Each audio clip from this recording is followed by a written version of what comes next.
అదరగొట్టే కారం రంగు రుచి ఆచి కారం పొడి. ప్రభుత్వము ఎలా ఉద్యోగస్తులకు డిఏ ఇస్తా అని చెప్పి ఏదో సాధించినట్టు చెప్పే ప్రయత్నం చేస్తున్నది. ఉద్యోగస్తులను మోసం చేయడమే. ఉద్యోగస్తులు అంత అమాయకులు కాదు. మన రాష్ట్ర ప్రభుత్వం డిఏ ఎందుకు విడుదల చేసిందో కూడా ఉద్యోగస్తులకు తెలుసు. ఆ దసరా కంటే ముందు ఏమొకసారి ఒక డిఏ విడుదల చేశారు.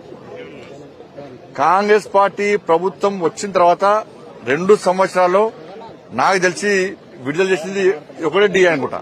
ఒకటే డిఏ. దసరా ముందు కూడా చేసినట్టున్నారు. రెగ్యులర్ గా డిఏలు ఇస్తామన్నటువంటి రాష్ట్ర ముఖ్యమంత్రి గారు ఇవాళ డిఏలు ఇవ్వకుండా మోసం చేసే ప్రయత్నం చేస్తున్నారు. ఇవాళ ఇచ్చిన డిఏ ఎందుకు ఇచ్చిర్రు? 6 డిఏలు పెండింగ్ ఉంటే 7వ డిఏ ఇవ్వకుంటే ఆర్థిక మందం ఏర్పడదని చెప్పి భావించాల్సి వస్తుంది, అలా ప్రకటించాల్సి వస్తుంది అని చెప్పి భయపడి ఈ రోజు ఒక డిఏ విడుదల చేశారు. ఇది ఉద్యోగస్తులు తెలియదనుకుంటున్నారు. రాష్ట్ర ప్రభుత్వం ఉద్యోగస్తులు తెలియదనుకుంటున్నారు.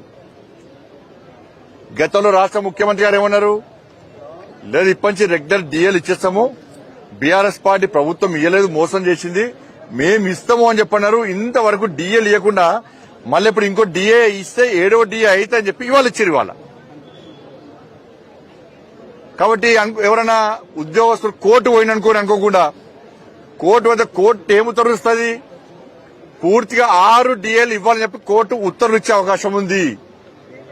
దానికి భయపడి ప్రభుత్వం కోర్టుకు భయపడి ఆర్థిక మాంద్యం ఏర్పడుతుందని భయపడి వాళ్ళు డిఏ ఇచ్చింది తప్ప ఉద్యోగస్తుల ప్రేమ కాదు, సంక్రాంతి పండుగ అసలే కాదు, దసరాకి ఇస్తానోలే ఇయ్యలే. ఇక దాంతో పాటు ₹1,00,00,000 ప్రమాద బీమా నువ్వు ఎవరు ఇస్తున్నారు? ప్రభుత్వం ఇస్తుందా? బ్యాంకులు ఇస్తున్నాయా? బ్యాంకు అకౌంట్ ఎవరి దగ్గర ఉన్నా కూడా వాళ్ళకి 20 లక్షల బీమా ఆటోమేటిక్ ఇస్తున్నారు. ఇలా ఉద్యోగస్తులకు బ్యాంకు ₹1,00,00,000 బీమా ఇస్తున్నారు ఆల్రెడీ. దాన్ని పట్టుకొని మేము ₹1,00,00,000 ప్రమాద బీమా ఇస్తున్నారు. ప్రమాద బీమా కోసము రాష్ట్ర ప్రభుత్వము ఎంత బడ్జెట్ కేటాయించింది? రాష్ట్ర ప్రభుత్వం చెప్పాలి. ఉద్యోగస్తులకు ₹1,00,00,000 ప్రమాద బీమా అన్నారు కదా, ప్రకటించామన్నారు కదా, ఎంత బడ్జెట్ ఇచ్చారు మీరు? ఇంకా పదవీ విరమణ పొందినటువంటి ఉద్యోగస్తులకు వాళ్ళకి ఇవ్వాల్సిన బకాయిలు ఇయ్యక వాళ్ళు మోసం చేస్తున్నారు. మీరు వాళ్ళ పైసలు వాళ్ళకి ఇవ్వమంటే పైసలు ఇస్తలేరు. మీరు అడుగుదామని హైదరాబాద్ వస్తే లాఠీ చార్జ్ చేసి అరెస్ట్ చేసి పాపం వాళ్ళకు వాళ్ళకి నడవరాదు, వాళ్ళు కూర్చోరాదు, వాళ్ళు కళ్ళు కనబడాయి. పదవీ విరమణ పొందిన వాళ్ళు ఏ వయసులో ఉంటారు? వాళ్ళు యువకులు అనుకుంటారా ప్రభుత్వం ఏమన్నా? వాళ్ళు పదవీ విరమణ పొందిన తర్వాత పైసలు వస్తే పిల్లల పెన్లో ఓ ఇల్లు కట్టుకోవచ్చు, అప్పులు తీర్చొచ్చు, పిల్లలకు ఉపాధి కల్పించవచ్చు, పిల్లులు చేయొచ్చు అని చెప్పి వాళ్ళు భావిస్తే వాళ్ళు మా హక్కుల కోసం మా పైసలు మా కీనని హైదరాబాద్కి వస్తే వాళ్ళ మీద ముసళ్ళ మీద పాపం వయసు నిండిన వాళ్ళ మీద కూడా లాఠీ చార్జ్ చేసి అరెస్ట్ చేస్తే వాళ్ళకి ఇవ్వాల్సిన పైసలు ఇవ్వడానికి బీమా ఇస్తారట, ప్రమాద బీమా అంటే డిఏ ఇస్తారట. రాష్ట్ర ప్రభుత్వానికి చిత్తశుద్ది ఉంటే,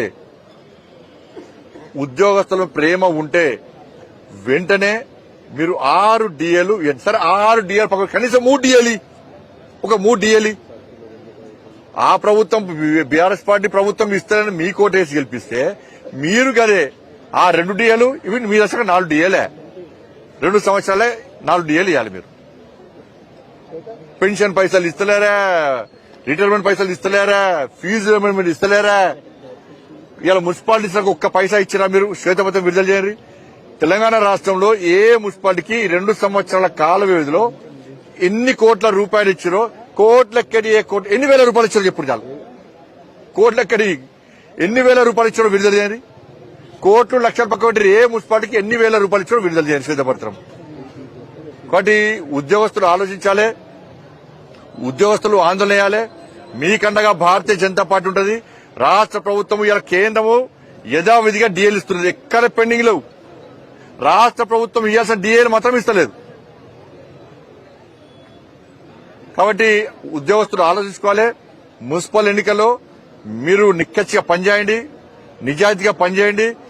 ఇవాళ ఈ కాంగ్రెస్ పార్టీ ప్రభుత్వానికి బుద్ధి చెప్పి భారతీయ జనతా పార్టీకి మున్సిపల్ ఎన్నికల్లో, కార్పొరేషన్ ఎన్నికల్లో మీరు విజయం చేకూర్చి పెడితే ఈ ప్రభుత్వం భయపడుతుంది తప్ప మీరు భయపడి ఇంట్లో ఉండి డిఏలు కావాలంటే డిఎల్ ఇచ్చే ప్రభుత్వం ఇది కాదు. రాష్ట్ర ముఖ్యమంత్రి ఒక్క పైసా లేదన్నాడు. కానీ మీకు అండగా ఉండి మీకోసం కొట్లాడడానికి భారతీయ జనతా పార్టీ సిద్ధంగా ఉంది అని చెప్పి ఇలా తెలియజేస్తున్నాం.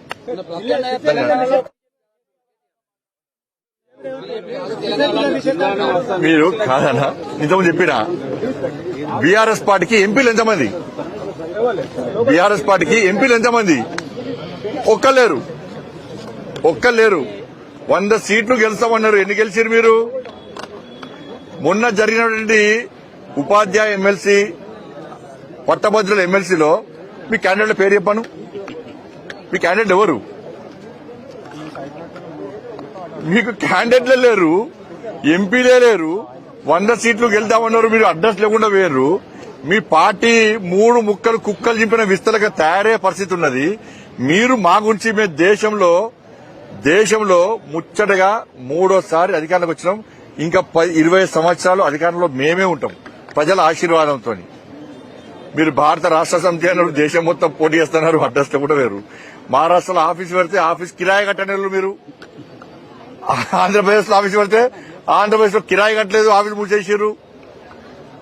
యూపీలో పోటీ చేస్తామన్నారు, ఫ్లెక్సీలు కట్టారు. 7 భారత రాష్ట్ర సమితి టీఆర్ఎస్ వై బీఆర్ఎస్ వై మన టీఆర్ఎస్ అయింది. ఈ టీఆర్ఎస్ వై లాస్ట్ కి ఏం లేకుండా తెలియదు పార్టీ. ఫస్ట్ మీ చెల్లె అడిగిన ప్రశ్నలకు సమాధానం చెప్పు.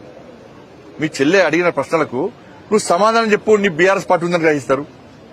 మున్సిపల్ ఎన్నికల్లో నీ పార్టీ అడ్రస్ లేకుండా పోతుంది, రాసి పెట్టుకో.